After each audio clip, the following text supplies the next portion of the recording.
Panginoon, um, wala pong perfectong church. Wala pong perfectong church. Lahat tayo, iba-iba ugali. Tama po ba? Lahat tayo, iba-iba ng mga nakasanayan. Lahat tayo, may iba-ibang mga personalities, character. Pero, ang mahalaga, nagkakaisa tayo sa Panginoon. Amen. May mga bagay na minsan ay makikita nating mali sa paligid natin. Kahit sa loob ng church. Pero, tandaan po ninyo, ang mahalaga, ang pinakamahalaga sa lahat, yung handa tayong magpatuwid sa Panginoon. Ang tao pong handa magpatuwid sa Panginoon, yun yung may tunay na pagpapakumbaba sa Diyos. Pero ang taong ayaw makinig sa salita ng Panginoon, siya itong taong nagmamalaki sa Diyos. Kaya mga kapatid, itong pangangaral ng salita ng Diyos ay ariin natin, ang kinig natin, na ito'y hindi salita ng tao, totoo naman. Kundi ito'y salita ng Diyos na ipinapahayag sa atin, sapagkat napakaganda ng layunin ng Diyos sa atin. Upang ang buhay natin ay mas maging maayos, ang buhay natin ay mas maging mapagpala, at tunay na maging ilaw ng sanlibutan ito. Amen po ba? Kaya, sa araw po na ito, buksan po natin ang ating puso't kaisipan na patuloy tayong makinig sa salita ng Diyos. Dahil meron tayong pagpapakumbaba sa Panginoon. Amen po ba? Kasabi mo sa tabi mo, kapatid, mapalad ka. Sa araw na ito, dahil sa salita ng Diyos. Because according to the Bible, blessed is the one who hears and obey the word of God. Kaya sino raw yung pinagpala? Ang mga nakikinig at nagsasagawa ng salita ng Diyos. Kaya pinagpala ka. Amen po ba? Pinagpala ang mga nakikinig at sumusunod sa salita ng Diyos. At ilang beses inulit yan sa Bible. Mapalad ang mga nakikinig ng salita ng Diyos. And even the Lord Jesus Christ, nung siya'y nangangaral sa mga disciple, ano lagi niya sinasabi? Makinig ang merong pandinig. So, ang pinakamaganda na nais makita ng Panginoon sa lahat ng mga kumikilala sa Kanya ay marunong makinig sa Kanya. Dahil muli, ilang beses niyang inulit, nung siya'y nangangaral kasama kanyang mga disciple, ang pinakahuling niyang lagi sinasabi, ang pinakauna niyang lagi sinasabi, makinig ang may pandinig. So the Lord wants you to listen. No? The Lord wants you to see na ang pakikinig ng salita ng Diyos, ito po ay nais ng Panginoon sa bawat isa sa atin, sapagkat para mangyari yung kanyang magandang plano sa ating buhay.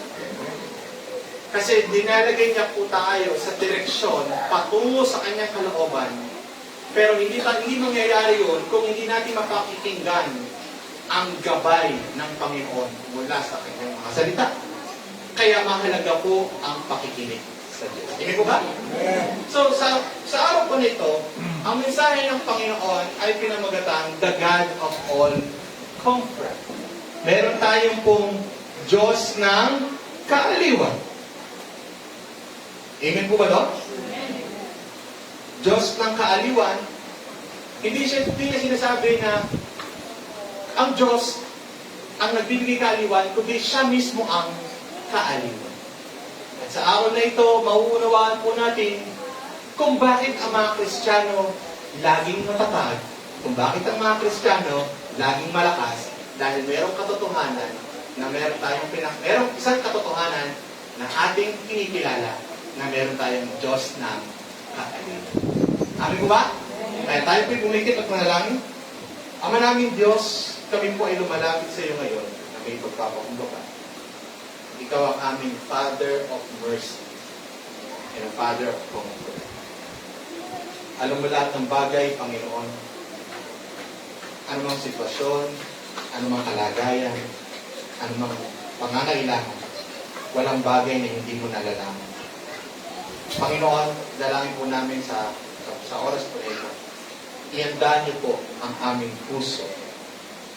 Ihanda niyo po ang aming isipan at buksan ito Palambutin mo ang aming kalooban habang ang iyong salita ay pinapangaral.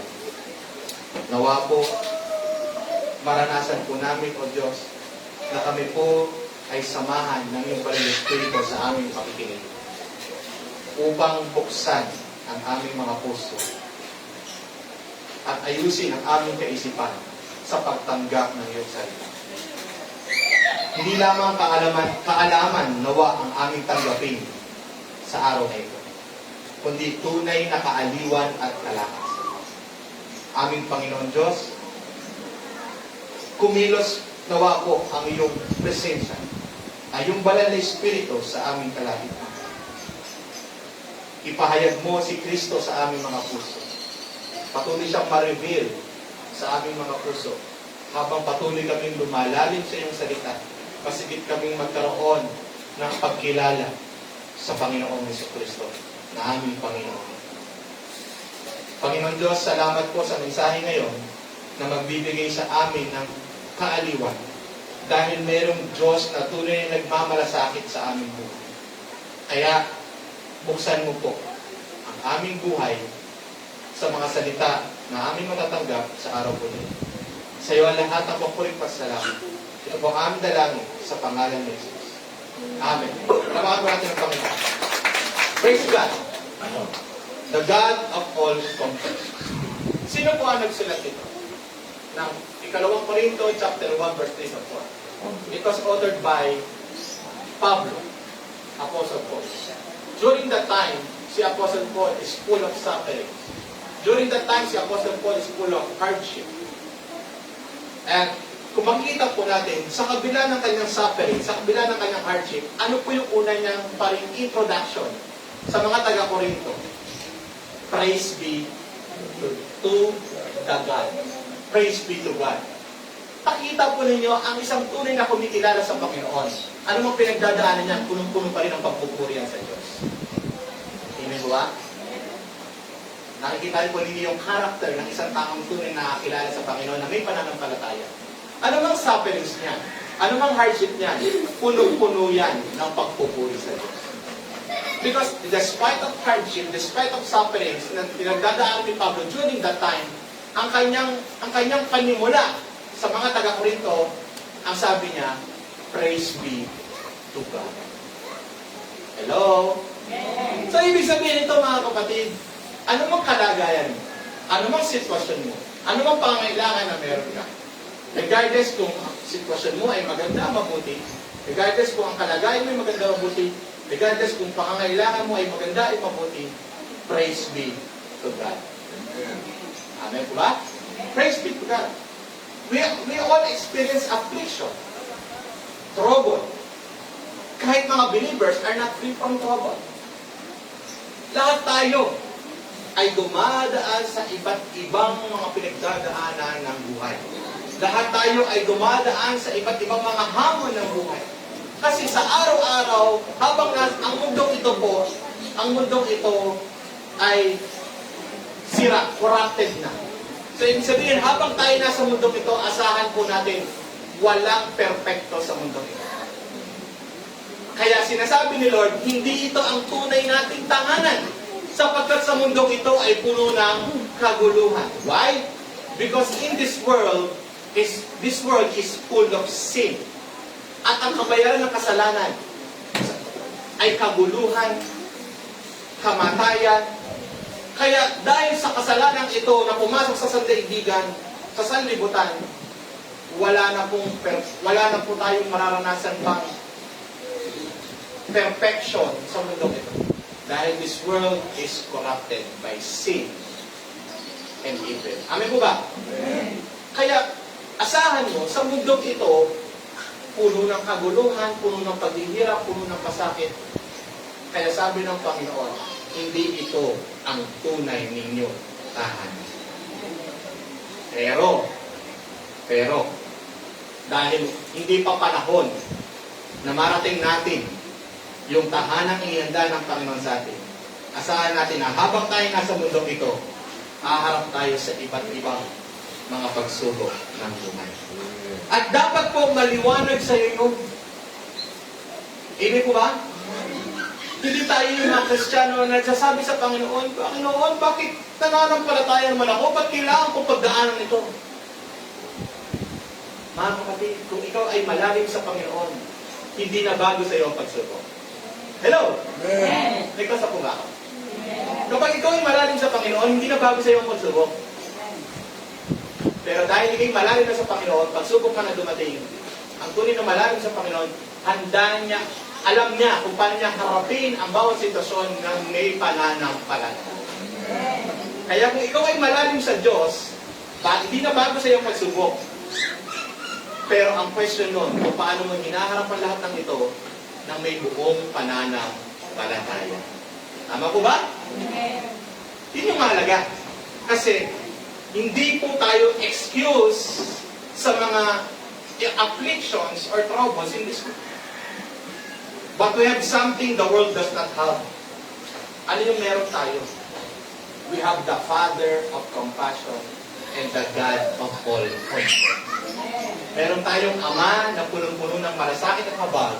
Meron tayong Ama ng kaaliwan. Yan ang bagay na meron tayo na ating pong patuloy na ikinagagala, nagiging lakas natin sa ating buhay. Amen po ba? Palapakan natin ang Panginoon. Si Pablo, si Apostol Pablo, kaya nasasabi niya, despite of suffering, praise be to God! Blessed be the name of the Lord! Kasi alam niya yung bagay na meron siya na higit na mahalaga. Meron siyang Ama ng kahabagan, Ama ng kaaliwan sa buhay niya. Mga kapatid, tayo po, iba-iba man ang sitwasyon ng ating buhay, pero maliwanag sa atin na ito'y nagiging lakas natin na anumang pinagdadaanan ko ang mahalaga, meron akong Diyos na makabagin, meron akong Diyos na nagbibigay sa akin ng kaaliwan sa aking buhay. Siya'y aking kalakasan, siya'y aking kapanatayan. Amen po ba? Praise God. The reason we have comfort, ang rason bakit tayo, ang dahilan bakit tayo may kaaliwan, is because of who God is. Meron tayong kaaliwan hindi dahil maayos ang sitwasyon natin. Dahil hindi naman anytime, lagi tayo nasa maayos na kalagayan. Not anytime meron kang biro, hindi araw-araw Pasko. Ewan ko kung naririnig niyo yung ganong biro. Pero the reality is, hindi laging nasa maayos tayong kalagayan. Kaya the reason why we have comfort is not because of what we have now in our sa ating harapan. Kung meron o anumang bagay na nasa ating harapan, kung naman naranasan natin sa ating harapan, hindi yan dahilan bakit tayo may comfort. May comfort tayo is because of who God is. Amen po ba? Amen. He is merciful, He is compassionate, He cares, and He is near to us. Siya'y maawain, siya'y mahabagin, siya'y may malasakit sa atin, siya'y malapit sa atin, at siya ang dahilan bakit tayo may comfort sa lahat ng bagay. Hindi sa sitwasyon, hindi sa bagay na meron ka, because of who God is, that's why we have a comfort. Kaya pag-aalalahanin mo sa ating sitwasyon mo kung sinong Diyos na meron ka, mako-comfort ka. Alam niyo naman po ang dumaan sa amin. Alam niyo naman po yung pinagdaanan namin, hindi agad-agad, mahirap. Alam ko rin na pinagdaanan ng family sa Liba, mahirap. At alam ko rin ang pinagdaanan ng mga, ngayon sila nanay, may battle ng kanilang sickness, physical body. May mga iba't ibang mga battle tayo. Paano tayo magkakaroon ng comfort kung sa sitwasyon tayo nakatingin? Lagi naman tayo, sa sitwasyon natin, lagi naman may pagsubok. Hindi talaga tayo makakaharap ng comfort. Pero dahil may comfort tayo, kasi alam natin kung sino ang comfort natin. Ang Diyos. Ang Diyos na merciful, ang Diyos na compassionate, ang Diyos na may malasakit sa atin, ang Diyos na malapit sa atin. Palapakan natin ang Panginoon. That's why, punong-puno, sabi mo sa atin mo, that's why punong-puno ka ng comfort. Amen? Dapat ganun na yung thinking natin mga Kristiyano. Teko, bakit ganun? Bakit? Ang tagal na ng panahon, naranasan mo, pero hanggang ngayon, tapos tayong bubog. Ang tagal ng panahon, naranasan mo ngayon, parang ka pa rin parang pa rin hindi nakaka-move on. Hindi ko sinasabing ang damdamin natin ay pagkatapos natin maranasan mga bagay nito, nakaka-move on agad tayo. No. Pero habang tumatagal, na tayo po bilang isang mananampalataya, habang tumatagal, dapat mas nagkakaroon po tayo po ng kalakasan mula sa Panginoon. Because we know who God is. Amen po ba? Kaya, our comfort is not of our situation, but of who God is. Kaya nasasabi pa rin ni Pablo, praise be to God. Because I have a Father who is compassionating me. I have a Father who is comforting me. Amen po ba? Sana po, sa anumang pinagdadaanan natin, praise be to God pa rin. Papuri pa rin sa Panginoon. Amen po ba? Bakit? Kasi meron tayong Ama sa langit. Palabahan natin ang Panginoon. And, makikita po natin, itong Father natin, itong Ama natin, anong ginagawa niya sa buhay natin? Ano sabi ng verse 4? Who comforts us in all our troubles. Hindi niya po sinabi na pili lang sa buhay natin, pili lang ang sitwasyon natin kung saan kumikilos ang Diyos. Hindi niya sinabi, sa bagay lang ito kikilos ang Diyos. Hindi niya sinabi, dito lang kikilos ang Diyos. Papabayaan ng Diyos sa iba pang mga bagay. Hindi niya sinabi yun. Ang sabi niya, sa lahat ng troubles, sa lahat ng sitwasyon natin, sa lahat ng kalagayan natin, naroon ang Diyos. Naroon ang Diyos. Kung ikaw'y may sakit, naroon ang Diyos. Pero bakit? Pero bakit ang mami ko tumayo? Bakit ang mami ko kinuha ng Panginoon?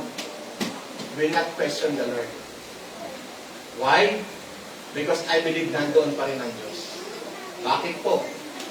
Kasi si mami ko, nandoon pa rin ang Diyos. Bakit? Kasi mas nauna lang si mami to experience the eternal promises of the Lord. So nandoon pa rin ang Diyos. Mag-aalala kami kung alam kong walang assurance ang nanay ko. Pero dahil may assurance ang nanay ko, hindi mag-aalala. Kasi celebrate namin ang buhay ng mami ko kasi I believe sino ang kasama niya ngayon, yun yung mas mahalaga. That's why alam ko, kahit gano'n na nangyari sa aming family, may comfort kami. Amin po ba? Kaya sa lahat ng bagay, hindi lang pili ang sitwasyon kung saan naroon ng Diyos. Sa lahat ng sitwasyon, even your financial problem, nandoon ang Diyos. Bakit hanggang ngayon, malakas pa rin tayo? Kahit minsan nagkukulang tayo sa mga bagay-bagay. Bakit? Kasi ang Diyos patuloy nagsusupply. Sa bawat araw, hindi tayo pinagkukulang. Naroon ang Diyos. Bakit ngayon? Kahit ikay dumaan sa sakit, pero sa bawat araw, meron pa rin buhay. Kasi naroon ang Diyos. Maging sa mabuhay, maging sa kamatayan, naroon ang Diyos. Hindi tayo iniwan, hindi tayo pinababayaan. Maging sa anong pangangailangan, hindi tayo iniwan because ating Ama, our Father, is comforting us in all our troubles. Hindi niya nalabi some of our troubles, in all our troubles. Naroon ng Diyos, kasama natin ng Diyos sa lahat ng kalagayan ng ating buhay. Amen po ba? Nandiyan siya to strengthen us, nandiyan siya to support us, nandiyan siya to encourage us, nandiyan siya to stay beside us. Amen po ba? Kaya, kapatid, comfort is not the removal of pain. But comfort is God's presence in the pain. Bagamat hindi nawawala yung sakit, bagamat hindi nawawala yung bigat na pinagdadaanan, pero yung comfort ng Diyos, yung presence niya mismo na nararamdaman natin sa panahon na tayo po'y nabibigatan. That's our comfort.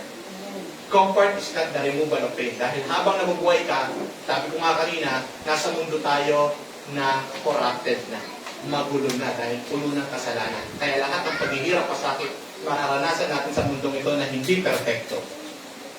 Amen po ba? At dapat maliwanag sa atin yun.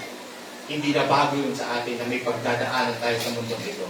Habang tayo nabubuhay sa mundong ito, haharap tayo sa may iba't ibang mga pagsubok. But our comfort is not the removal of everything, every problems or pain. Hindi na mawawala yan eh. But our comfort, despite of all of this, is the presence of God that is in us always. Yun yung comfort natin. Hindi po ba? Amen. Minsan hindi inaalis ng Diyos ang problema eh. Pero binibigyan niya tayo ng lakas. Ayun yung mahalaga. Ikaw po ba? Nararanasan mo ba ang kalakasan mula sa Panginoon? Amen. Family struggles, financial pressure, health problems, mental battles, walang bagay na hindi ka kayang abutin ng Diyos. Because, again, the Father of compassion and the God of comfort who comforts us in all our troubles. Not some troubles, not selected troubles, but all comfort nandyan. All troubles, nandyan ang Panginoon. The question is, ano kayang purpose ni Lord? Bakit ka tayo pinaka-comfort? At ito po yung aking tutok ng aking mensahe. Kaninang introduction lang po yun. Ito po yung pinakatutok ng aking mensahe. Bakit patuloy tayong inaaliw ng ating Ama? Bakit tayo patuloy na pinalalakas ng ating Ama? Because may purpose si Lord. So that we can comfort those in any trouble with the comfort we ourselves receive from God. Kaya ka pala tumatanggap ng kaaliwan sa iba, kaya ka pala tumatanggap ng kaaliwan at kalakasan sa Diyos, kasi ang purpose ni Lord, maging kalakasan ka ng iba. Hello! Napakan natin ang Panginoon ko! At ito yung mensahe. Ito yung mensahe. Yung comfort, hindi yan iniipon. Punong-puno ka ng comfort kay Lord eh. Comfort is for sharing. Kaya naranasan mo na yung mga pinagdaanan mo, nagtagumpay ka. Sa mga pinagdaanan mo, pinalakas ka ni Lord. Sa mga pinagdaanan mo, nakita mo yung kaaliwan ng Lord. Kasi nais ng Panginoon Diyos na sa lahat ng mga naranasan mo, yung iba naman nadadanas din ng mga bagay na ito, ikaw naman ang maging kalakasan nila. Kasi ikaw ay pinununan ng comfort ni Lord. Amen. Ikaw na ay pinununan ng kalakasan ng Panginoon. So anong mission, anong purpose ni Lord? Tayo naman ang maging kalakasan ng iba. Naging kalakasan ko mga kapatid natin kasi paano nila inarap yung sila'y nawalan, sila'y namatayan. And then, nung sinasabi nila sa akin, Pastor, kaya natin ito, kaya mo yun. Naalala ko yung message na yan. Tunay nga po, itong mga tao ito, dumaan din sa ganito eh. Pero ngayon, naranasan nila yung kalakasan ng Panginoon. Kaya ngayon, ibinabahagi naman nila yung kalakasan na naranasan nila kay Lord sa mga taong dumadaan naman sa ganung sitwasyon. Hindi po ba? Kaya ka mga kapatid, kaya ka inaaliw, kaya ka pinagtitibay ng Diyos kasi meron kang mission para sa iba na ikay maging kalakasan din naman nila kung paano mo naranasan ang tagumpay ng Panginoon. Palapakan natin ng Diyos. God allows suffering so we can develop compassion to others. Kaya inaalaw ni Lord yung mga suffering natin para tayo po ay matutong magmalasakit din sa iba. Kasi dyan sa magitan po ng mga suffering na yan, tinuturuan tayo ng Panginoon upang mas magkaroon tayo ng tunay na malasakit. Amen po ba? Amen. Kaya sabi mo sa akin mo, may purpose yung iyong pinagdadaanan. Your pain has a purpose. May purpose yan. Hindi mo lang yung pinagdaanan. Ang gusto ni Lord, kaya mo pinagdadaanan yan, is for you to become strength ng ibang tao. For you to give comfort to other people. Kasi ikaw mismo kinomfort ka ni Lord siya. Kasi ikaw mismo pinalakas ka ni Lord siya. Amen po ba? Amen. Praise God. Si Mami, naalala ko lang ngayon. Si Mami nung siya'y nasa hospital, during cancer days niya, survivor naman po siya. During cancer time niya, nakikita ko po yun, pag ako sinasama nun sa check-up before, bigla na lang mawawala sa upuan yun. makikita mo may bago na makilala. Oh, ganun si mami eh. Hindi niya kilala pero maya-maya may kausap na. May bago na siya kakilala. Bakit po? Sinishare niya yung nangyari sa kanya. Ito po nakalbo po ako. Ito po, kinebo po ko, pero salamat sa Panginoon na napagtagumpayan ko. Ito po ako. Sinishare niya. Pag nagpapacheck up siya, ito po ako, dati ko cancer, pinagaling na po ng Panginoon. So, pinaranas ni Lord yung mga pinagdaanan niya, pero yung tagumpay niya, binabahagi naman niya sa iba, upang magkaroon sila ng katibayan ng kanilang pananampalataya. Kaya kayo, yung mga pinagdaanan niyo sa buhay, hindi yan walang halaga, hindi yan walang kabuluhan. Pinaranas ng Panginoon yan upang sa ganun maibahagi niyo kung paano kayo inaliw, pinalakas, pinagtibay, pinagtagumpay ng Panginoon. Upang ikaw naman ay maging kalakasan din ng ibang tao. So that we can comfort those in any trouble with the comfort we ourselves receive from God. Ayun yung purpose na bakit natin pinagdadaan ng mga bagay na ito. Para maging comfort din tayo sa iba. Kumpara natin ito, ang pagtagumpayan sa tulong na Panginoon. Palamakan natin siya po. Diba? God may not remove the affliction, but He will supply the comfort. Hindi man mawala sa ating mga pinagdaan natin, yung mga pagsubok, but He will supply the comfort. Nandiyan lagi ang kahaliwan niya, upang tayo rin naman ang maging kahaliwan sa iba. Amen? Maaring yung sugat mo ngayon, yan pala ang magiging ministry mo. Kasi, yung naging sugat mo, yung naging pinagdaanan mo, yan pala ang magiging halimbawa ng iba. Na, ang kapatid ko, nagsimula sa ganito, pero, bakit niya nakayanan? Talagang sinamahan siya ng Panginoon. Diba? Naalala ko, merong kwento na nagsimula siya sa hirap. Nilaban niya ang buhay niya, nagtiwala siya sa Panginoon na hindi na natiling hirap ang buhay niya. Mag-isa siyang nagsikap sa buhay, mag-isa siyang talagang inilaban niya ang buhay para siya magtagumpay. Hanggang siya'y nagkapamilya, sabi niya, ayoko iparanas kung naranasan ko sa aking naging pamilya. Kaya nagtiwala siya sa Panginoon, ginawa niya ang kanyang best, nanampalataya siya, nagtiwala siya sa Lord. Pero ngayon nakita kung paano niya napag-aral ang kanyang mga anak. Nakita kung paano niya napagtapos ang kanyang mga anak. Nakita na sa kabila ng kakilala siya, na siya'y naging gala sa lugar nila, nakipagsapalaran, mapagtagumpayan lang niya ang kanyang buhay dahil nagsimula sa labas ng hirap. Pero hindi siya sumuko. Pinagtagumpay siya ng Panginoon. Pinagdaanan man nila yung mga hirap ng buhay.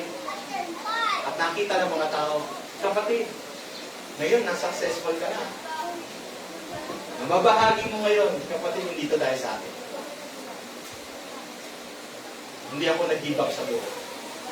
Nagtiwala ako sa Panginoon. Ginawa ko yung makakaya ko. Ginawa ko yung mabuti. At ngayon, ang Diyos ang nagdala sa akin sa sitwasyon nito. Bakit ngayon, meron akong maayos na pamilya at may maayos na buhay. Amen? Dahil doon, sabihin ng iba, hindi nga talaga huli pa ang lahat. Ako, dito nararanasan ko, feeling ko parang wala nang kwenta ang buhay ko. Feeling ko parang hanggang dito na lang kami. Pero yung napagdaanan ni brother, kakaiba yun. Nagsimula sa hirap, pero tignan mo siya ngayon. Kasi nagtiwala siya sa Panginoon. Naging kahaliwan ba siya ng taong naghirap? Na huwag sumuko sa buhay? Yes! Kasi nakita ang kanyang patotoo paano siya pinagtagumpay ng Panginoon. Kaya may purpose ng mga pinagdadaanan na yan. Kaya nawa, hayaan lang natin pagdaanan ng mga bagay na yan. Kasi habang pinagdadaan natin mga bagay na yan, sabi mo sa akin mo, hindi ka magkukulang ng comfort ni Lord. Pupunuin ka ng comfort ni Lord. Pupunuin ka ng kalakasan ni Lord. Pupunuin ka ng kapayapaan ni Lord. Bakit? Kasi pag once na nadaanan mo na yan, ikaw naman ang instrumento ni Lord para sa mga dumadaan sa sitwasyon na yan. Amen! Praise God! Hallelujah! Just like the Lord Jesus Christ, si Jesus naghirap, si Jesus na-reject, si Jesus na-crucify, si Jesus na napahiwalay sa Ama, tayo hindi maiwan. Siya po ay pinabayaan para tayo magkaroon ng katiyakan. Pero ngayon, sa kanya tayo humuhugot ng kalakasan. Amen! Palamahan natin si Lord. Kaya may purpose ito. Bakit tayo dumadaan sa mga iba't ibang pagsubok ng buhay? Because God wants us to be a living testimony to others na sa Diyos may tagumpay, sa Diyos may kaaliwan, sa Diyos may kalakasan. Abangan natin ang Panginoon. Hallelujah! You may be under pressure right now. Pero tandaan mo, lagi kang nasa bisig ng Panginoon.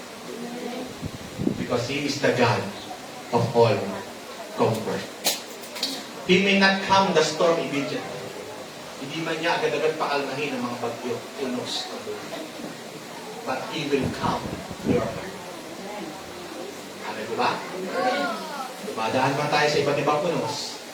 Hindi agad-agad na kumakalma ang unos ng buhay. Pero ang mahalaga, umarap man tayo nun, kalmado ang ating puso. Because He will not calm the storm immediately, but He will calm your heart first. Dahil punong-puno tayo ng comfort ni Lord. Kaya dito po magtatapos mga kapatid. Diba po, magdala tayo ng kaaliwan sa lahat ng tao. Magdala tayo ng kalakasan sa lahat ng tao. Magdala tayo ng kapayapaan sa lahat ng tao. Bakit? Kasi kung paano tayo pinupuno ng malasakit ni Lord, paano tayo pinupuno ng kaaliwan ni Lord, paano tayo pinupuno ng kalakasan ni Lord, let us share this strength, this comfort to others. Kaya kami po, in behalf of my true family, nagpapasalamat po kami from the first day of namin ni Mami hanggang sa nilibing siya, nakita po namin kung paano niyo po kayo nagbigay ng kaaliwan sa amin dahil alam namin pinunurin kayo ng comfort ni Lord. So kayo naman po ang naging comfort ng aming family. And in behalf of the true family, kami po ay nagpapasalamat po sa inyo. Amen? Napakamahalin ng Panginoon. Kaya, lagi natin sasabihin, anumang sitwasyon na naranasan ko, basahin natin ulit, anumang sitwasyon na naranasan ko sa buhay ko, praise be to God. Why? Because we have the Father of compassion and the God of all comfort who comforts us in all our troubles. Anong dahilan? Bakit tayo pinocomfort ni Lord?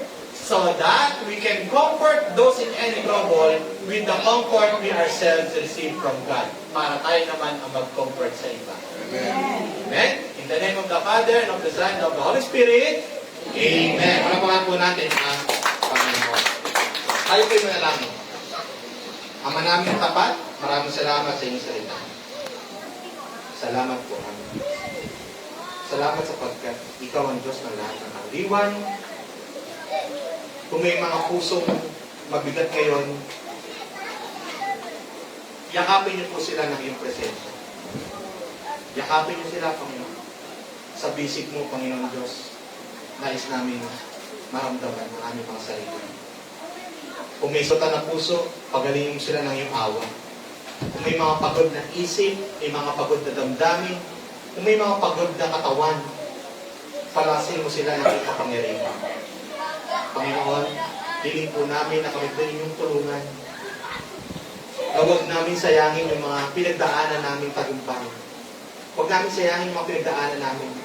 Kundi dalangin namin maging instrumento ito upang magbigay din ng kaaliwan sa iba. Sa bawat bagyo na haharapin namin, ipaalala mo sa amin, Panginoon, na hindi kami nag-iisa. Ikaw ang kasama namin, Ikaw ang lakas namin, Ikaw ang kaaliwan namin sa lahat ng oras.